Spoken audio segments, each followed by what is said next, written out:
Before we start the sugya of the new techeles, the new chilas, and the murex trunkless, which will be the main topic of our sugya, I would just like to give a little bit of an historical overview, an outlook of from when we had techeles, and then when Klal Yisrael lost the techeles, at what point they lost the techeles.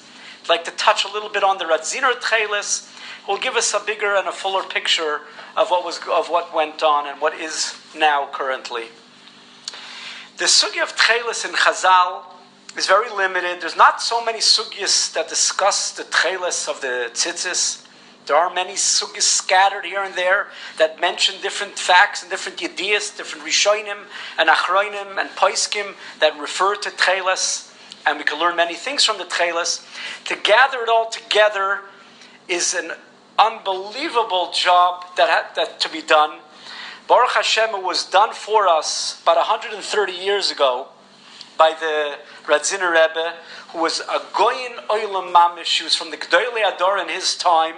His bekiyas that you see in his sforim, that he put together all the Mara Mekoimis and the references in all of Shas and Chazal and Poiskim that he brings down about the Chilaz and Techeles is frightening. He wrote 3 sforim. He wrote the Sefer Sfunei Tunei Choil. As we'll see, Behemshech, he wrote a Sefer Psil Techeles, and he wrote a 3rd Sefer Einat Techeles. It's over about 400 pages together, and in it he brings down just about every single Maramokim that's in Chazal and in Rishonim and many the Gdolei Achronim. He deals with all of them, and of course they'll all come up again many times over when we deal with the Murex.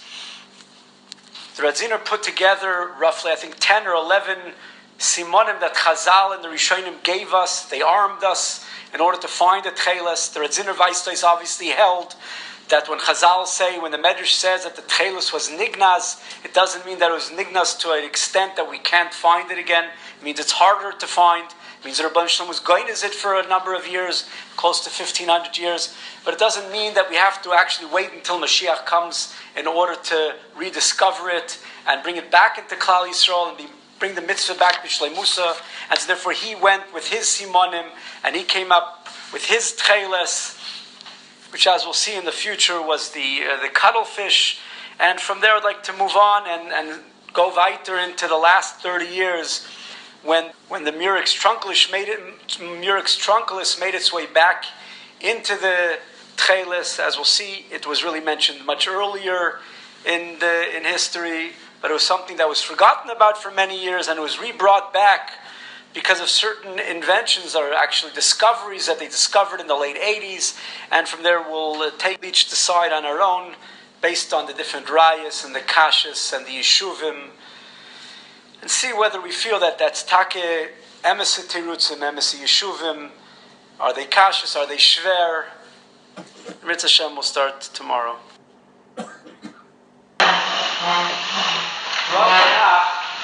You'll find the word techeles mentioned many times. 64 times in Tanakh. Most of them, 29 of them that are in Chumash, most of them are mentioned when it comes to the reference of the Mishkan. Many kelim, the Mishkan itself, the covering. There were 10 different kelim, including Big Day Kahuna, that had in it techeles. Most of them by a Kohen Gadol. Even the covering, when they used to travel in the Midbar, and they'd put the kelim in Or Tachash, and then on top of that they would have a beged klil techeles. They would have a techeles covering on it. And then Pashtetza, also the mitzvah of tzitzis, which is supposed to remind us of the Kisei HaKavod, the techeles. And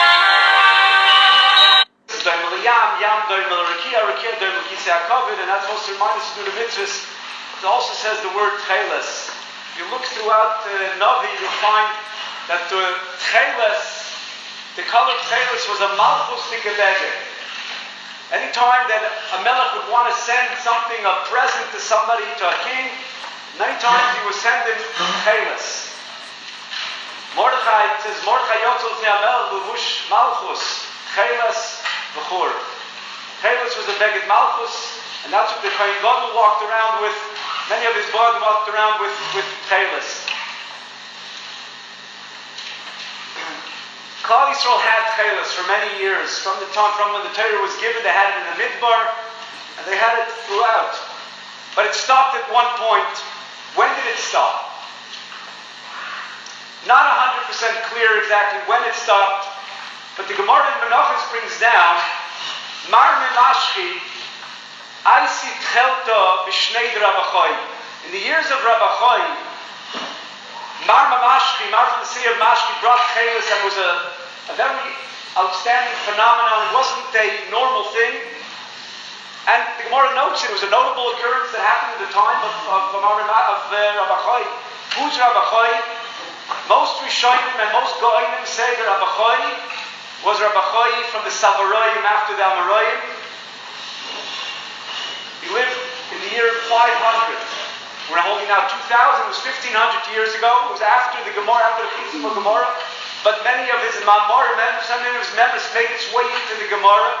Rabbeinu Tam in Ksubis, at the beginning of Ksubis, says that it wasn't. He was from the later Amoraim.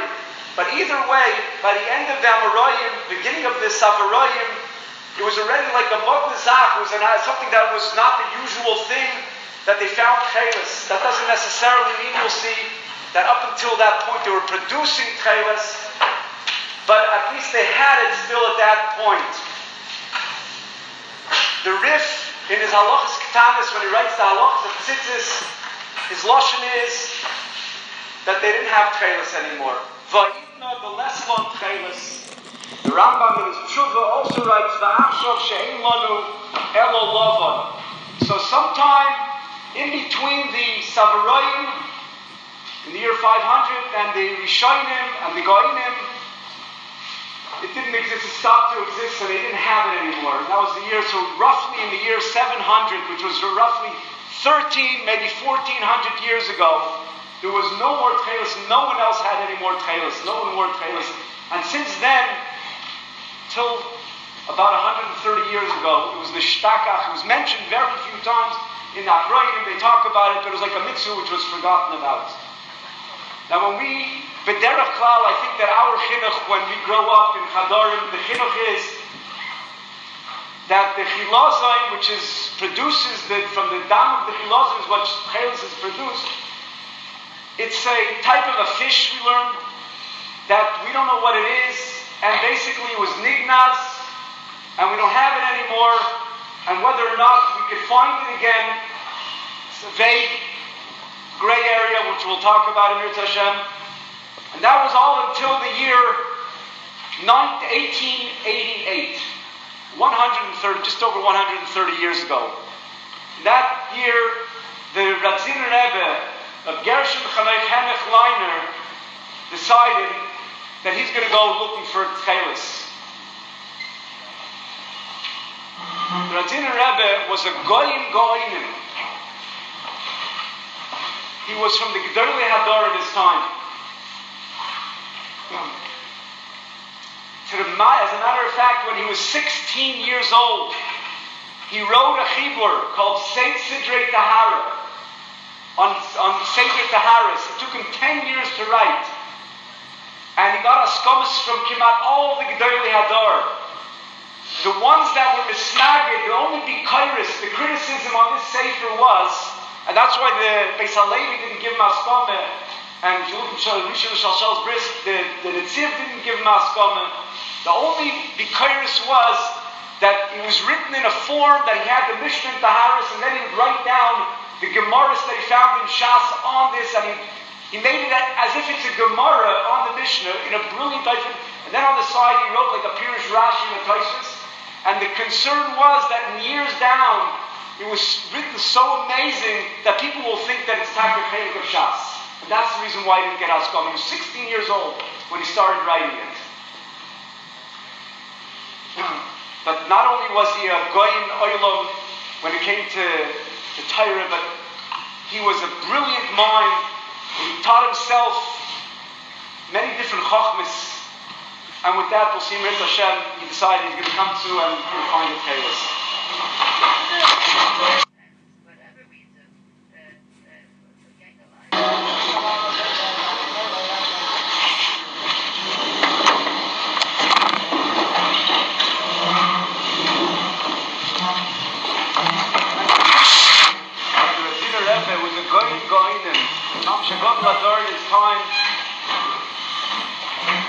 not only so he was familiar with Kol HaTorah, he wrote Sforim on Taharis.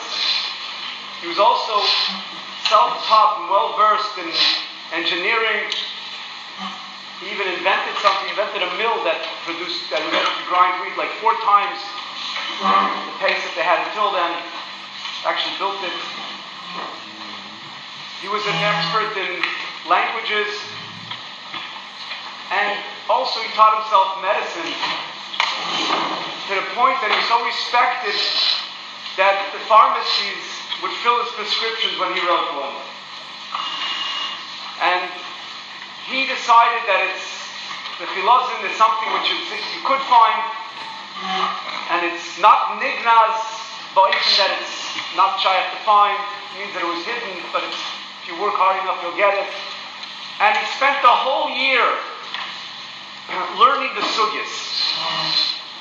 And he wrote a sefer called Sfunei Tfunei Chayil, which is the bracha to Zvulun, which the Gemara in Megillah says, Sfunei Tfunei, it's hidden and buried in the Chayil, in the sand. The Gemara says that that's referring to the Chilazim.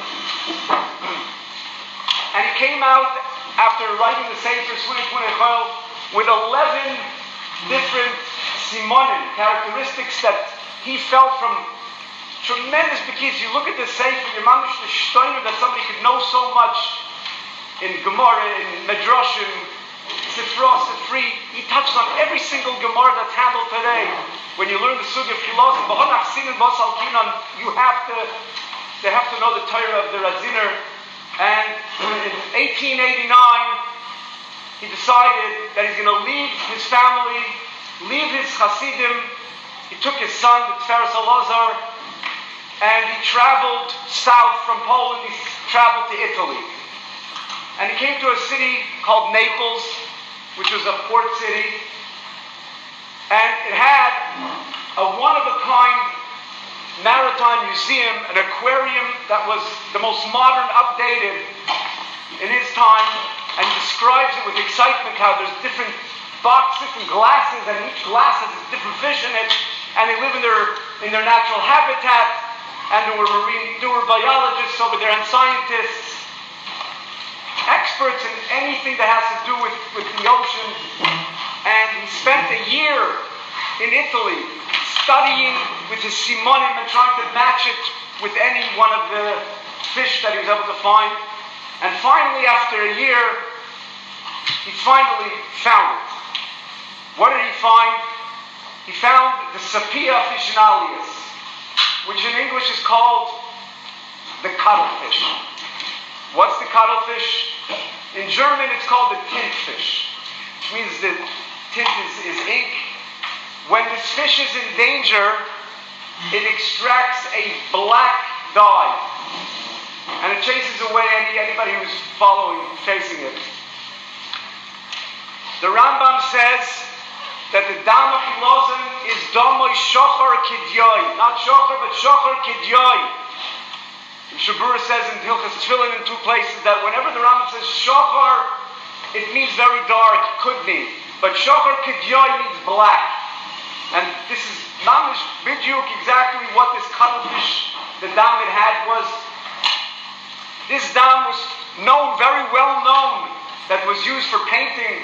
I mean, the most famous painters, Rembrandt and others, used this dye, this paint.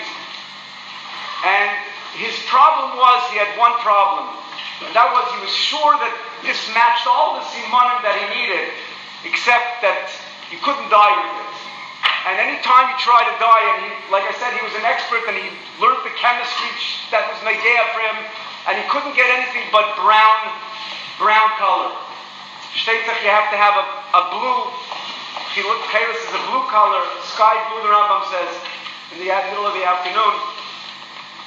And so eventually he spoke with a whole bunch of chemists over there, and after sitting in the lab, they were able to figure out how to make and produce out of this dam chilazim a beautiful blue color, which was here, and it was fast, it stuck to the beged, to the tzemer, and the Rebbe was the most excited person.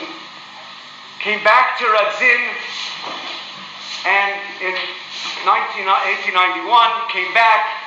He found the techeles. He found the chilazon.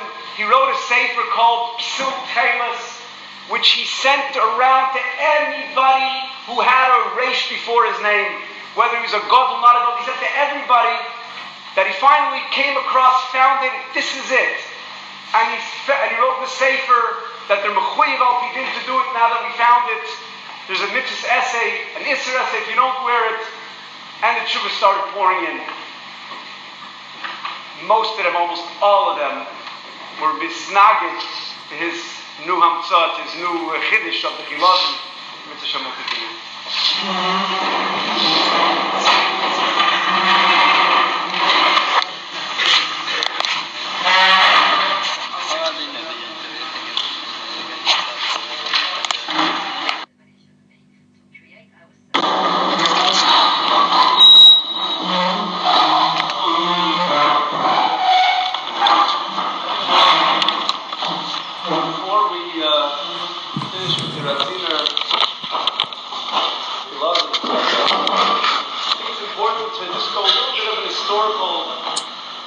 Understanding of what happened then in those times. The Ratziner Rebbe was a goyim goyim. He was a godel ador in his time. He was a Rebbe of thousands of Hasidim, and he decided that he's going to look for the long lost mitzvah of techeles. He was moiser nefesh for it, the leiva nefesh, heart and soul he put into it. He actually picked himself up from his mishpachim, from his Hasidim, and for a whole year he traveled to Italy. I think he traveled there 4 times. Once when he was very sick, just to make sure that he has the right enough techeles. And he came back, he was excited. He thought that for sure Klal Yisrael, after the long 1,500 years of not having techeles, would be so excited to wear it. And when he came back, no one was mekabel from him. And he's very rejected by it. And he wrote Svarim, and like I said, he gave out his first 2 Svarim to anybody who had a title Rav. Anybody who was a Rebbe, or a Shiva, a Rebbe, Rav, anything, he sent them these 2 things. And he said, we're going to put it on, let's do it. And he says, he puts out a letter after he sees that they're not being mekabel, and he says, I want to let you know something. Anybody who has any kindness against me, please send them to me.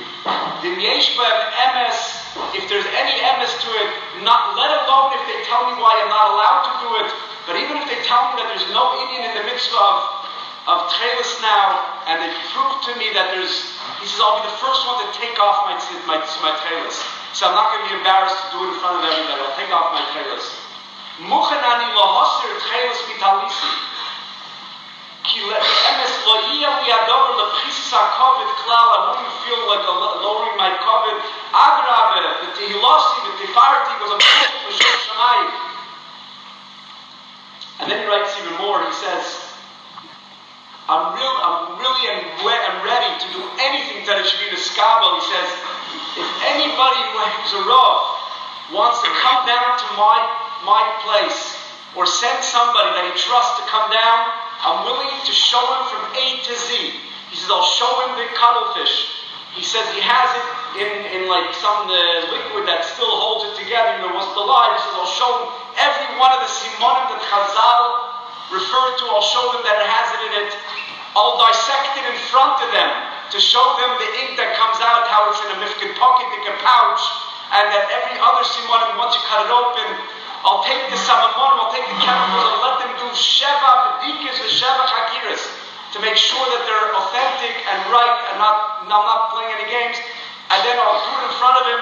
He says, as a matter of fact, I'll do it in front of anybody in Klal Yisrael. If they're willing to accept it and do it, I'm willing to do that. Because it's not a secret. It's not, the procedure is not a secret. I just want everybody to do it, and I'm willing for everybody to do it. And then he wrote a sefer called the Ein HaTcheles. And in the Sefer Ein HaTcheles, it wasn't printed b'chayav. It's the most comprehensive and the most goyness of all his svarim.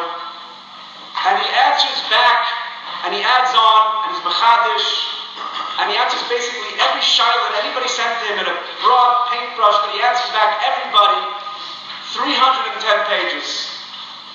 44-page akdama to it. And in it, you see how bitter he was and saddened he was. And he writes that I'm not upset at those who disagree with me. He goes, if you disagree with me, disagree with me. But I'm the most upset about, that he was very frustrated by this. He said that for those people that didn't respond to me, he says, I sent the letter to all the Gedolim and some of them didn't even respond to me. He says, there are those who oppose me, and they're hiding. They didn't come out with an open letter to me. He said, when I sent people over to them, posing as if they're against the techeles, because anybody who I sent on my behalf, they didn't really answer, they didn't speak to, they said, we should, this and that. He says, I sent people as if they're against me, and I know exactly what their sheet is, and I know what the answer is. And Rahisi, and I see She'elam Shum Man L'Hashiv, they have no answer to all my riots, but they still won't write anything. He says, Sharp, he goes, the reason why they don't want to write is because they know that they're wrong. And he takes issue, and he with three specific Rabbanim Gedolim, Goinim in his time. And don't forget, he was a Goin himself, he was a Gadol Ador. Anybody else, this wouldn't be something he could do. And he calls out on Rabbi Yitzchak Elchanan from Kovna to Kovna Rav, who's the Gadol Ador, the Poisek Ador B'Yamav. Rabbi Shua Truk, there's Rabbi Shua Kutner, the Sefer Badi Shua Ismalka, he was the Goyin Oilam at his time, same time, and the Beis Halevi. The Beis Halevi he deals with differently from the other two. We'll see why tomorrow, sure. But these Gedolim, he writes that he takes it as a personal insult and a disrespect. They don't even feel like it's necessary, and they don't even have the time to delve into the sugya and to listen to what I have to write. He says, I would rather mutiv. He says, this is what he's writing.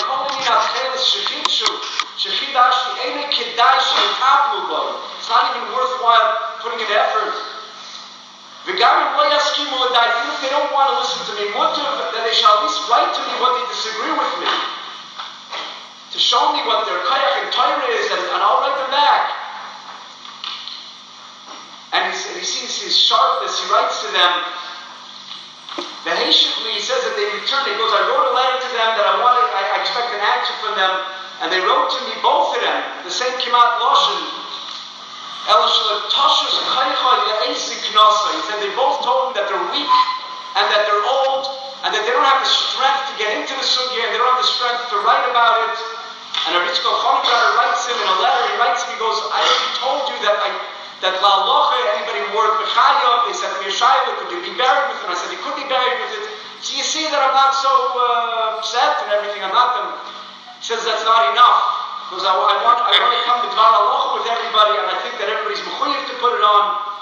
He said, but they told me that they're weak and that they're old, and I don't want v'chashafti darki shalei atzliach nezokin. I don't want to be matriach to somebody who's old. Okay, he says, I saw later on that they came in front of these two Rabbanim, other shilas, that Laniyas Daiti are not nearly as important as the Indian of techeles.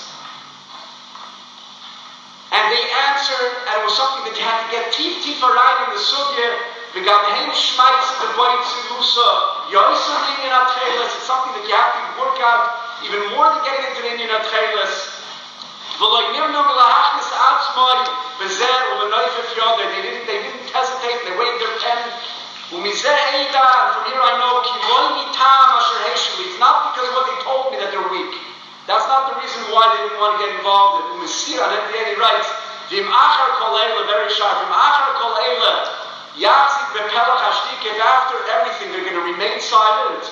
I'm going to publicly have to be megala uleidiel if they call adas Yisrael sheshtikosei ein by mamish. And this is one letter. He wrote many letters. He wrote many letters to them. He mamish, he took it by heart and by soul. He put his kishkis, his koyches, put his life into it, and they weren't even responding to it. It hurt him very much. There's a a sefer that was written from Rabbi Yaakov Lipschitz. He was the masker of Rabbi Yitzchak Elchanan. That means he's the secretary of Rabbi Yitzchak Elchanan from Kovna. It was the Goyim in the Pesach Adar in his time. I believe that they say that there was not a house in Klal Yisrael that didn't have a picture of Rabbi Yitzchak Elchanan on it. And he was mamish, like you'd say today, Rav Moshe or something. He was like the Gadol Adar. And his secretary, who every tshuva and shayla went through him, he wrote a memoir about his own life, and he writes, obviously, about Rabbi Yitzchak Elchanan. V'lu haya Rabbeinu Moran Rabbi Yitzchak Elchanan zatzal kav, this is already after Yitzchak. He says, if Rabbi Yitzchak Elchanan had any gachshod, if he had any toughness to him, he was chora apoy, he would have been very upset. Al signoin mechtav ka'im, on such a nusach, such a letters to write, just much the way he wrote it.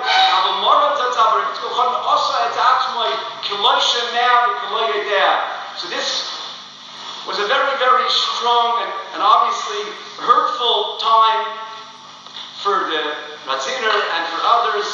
And at the end of the day, Lamaisi is like we saw from Darach HaShulchan, as much as they sent letters to him and they were mechazik him and they encouraged him to do what he's doing, but they were not masking to it. And they didn't even, some of them, you see the B'shua Smalka, the B'shua Kutna, at the end did write back a long kutris in halacha, and he had brought up a lot of many different strong points that the Rebbe answered some of them, but Rabbi Yitzchak Elchanan basically avoided the whole shayla. He didn't get into it at Bechlal, and Saif Dover was that he was not miskabel Klal Yisrael. We spoke about the interaction between the techeles and Rabbi Yitzchak Elchanan and B'shua Kutna, how he was very, very sharp. When it came to the Beis HaLevi, he wasn't as forceful, he wasn't as sharp. To hypothesize, just to think of why they bring down, after it's possible that it happens to be that it was the Beis HaLevi, it was actually Reb Chaim, who helped him out a little bit with the Sidrei Tahira much earlier in his life. He was the one that suggested to him that even though there was a chayrim against him from the Bezin in Vilna, not to put out such a shas, not to put out such a Sidrei Tahira which looks like shas. But Reb Chaim told him that you should write on the top of every single page Sefer Sidrei Taharis, and on the bottom of every page you should write Malikut. It's Malukut Midivrei Atanoim V'Amarayim, which is what he did. And Reb Simcha Soloveitchik, that's Reb Chaim's youngest brother, it's the Beis HaLevi's son, he says that below suffix in his mind, if Reb Chaim didn't have the askom of the Beis HaLevi to suggest that to him, there's no question that he would never have told him that eitzah, because there was a chayrim against the Sefer, there was a lot of akpod against the Sefer, and if the Beis HaLevi wouldn't have been behind it, the Reb Chaim wouldn't have suggested him what to do. But I'll call upon him, there was a suggestion from Reb Chaim, and so the Mela, some say that's why. Others also say that when the Radziner sent shluchim out to all the Rabbanim to get them on board and to get their support for his techeles, they were all matchim, basically bekash. The only one who really spoke with it happens to be that it was the Rebbe's son, was the Beis HaLevi. He sat down, he spoke to him, he never supported it, but he at least handled with them, and so he sent him a letter, and finally he says to him, I want to hear from you. You didn't send back, I want to know what. And the Beis HaLevi had somebody, he didn't himself, but he had somebody write a letter to the Radziner, and it's printed at the beginning in the Hagdome of the third Sefer of the Ein Techeles. And in it, basically, the Beis HaLevi tells him that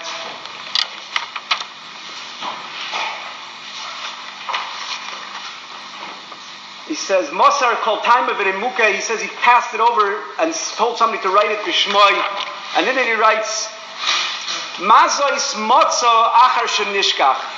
He says, if you're going to want to tell me that we should put on techeles today, you have to tell me what we lost over the years. Klal Yisrael hasn't worn techeles for 13 to 1500 years. You have to tell me what was forgotten during that time. The cuttlefish was very benimtza. Everyone knew about it for all the years that he could know. And they knew that there was a dye in it. So what was forgotten about it that now you found so that you should say that now you found the mitzvah of techeles. And since, if it's something that we always knew about, and the production of how to produce the dye was always something that was known, then not only is it not a raya that it is, it's a raya for techeles that it can't be. It's almost like a direct messiah that this is not the techeles. Because we had it, and still nobody in Klal Yisrael ever wore that techeles. He says you can bring as many rayas as you want.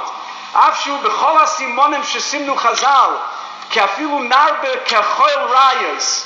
Even if you bring rayas like the sand, lo yoyil neged ha'kabbalah v'ha'mesorah v'rak acharei asher yivarer lanu hidag zeh ay malaches stravoi, or the way to produce the dye nifsak v'nishkach mitziyusai or yediyusai b'shum zman me'azmanim. Then it's a Kabbalah, Ozya Lanu Divrei Halacha L'Raya, and he says it's a kemat like a Mesorah keneged this fish. He says, but if you do bring me a Raya, he says, then a Vada will be mechuyev.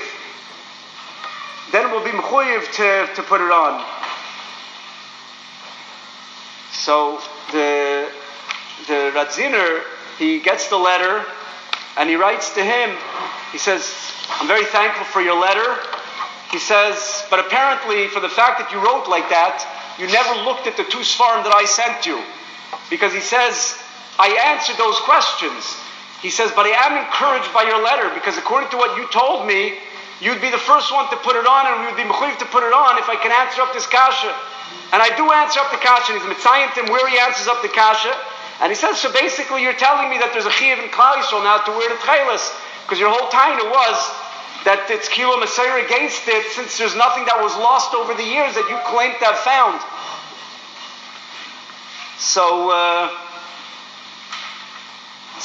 that's the way basically the Messiah, that's the letter that the Beis HaLevi had written for him to send to the Baal HaTcheles. L'maisa is the briskers, the Messiah and the brisker mishpacha, and this is Sai the briskers in Eretz Yisrael, Sai in America, they have the exact same Messiah, and that's that it's a whole different taina that the Beis HaLevi had on the techeles of the Radzin, and that was the Beis HaLevi held from he says Shalavicha v'yagetcha keinecha v'yaimrulach, that Klal Yisrael goes with the Messiah, and anytime something's forgotten, you can't just bring it back with the pilpul of Torah and with rayas. Even if you bring simonim that Chazal brought, you have to have a Messiah, ish mipi ish, and without a Messiah, you can't be machzer a mitzvah like this back to Klal Yisrael. And according to that, then apparently he didn't write that to the Radziner. It could be that he held like that. It's not clear which one of the versions are the version. He says the way the Baal Techeles has it is that since nothing was forgotten, so it was forgotten. It's like it wasn't forgotten actually. So it's like a Messiah that this is not it. And the way the briskers have it is that you need a Messiah in order to be mechadish the mitzvah. This Shaila, Reb Feivel Cohen, who's very close to Reb alyashuv, he wrote him a Shaila in writing. He says to him, look, these are the 2 versions of the story. Which one does the Rav hold is the accurate nusach?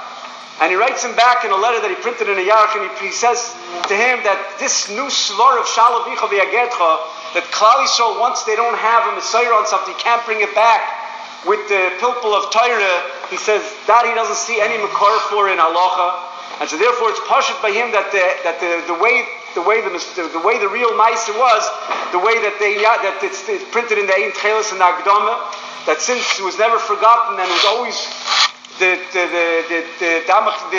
cuttlefish was always something that they were aware about, and the process of the dyeing was something that they knew about, which the Radziner says not like that. He says that it was forgotten about, and they didn't know how to dye it, and that's why he was mechadish this whole thing of how to dye it. But he says that's the accurate thing. Nevertheless, we'll see that Reb alyashuv was misnagid, but just stand up. It seems there's another ma'aser that's unverified.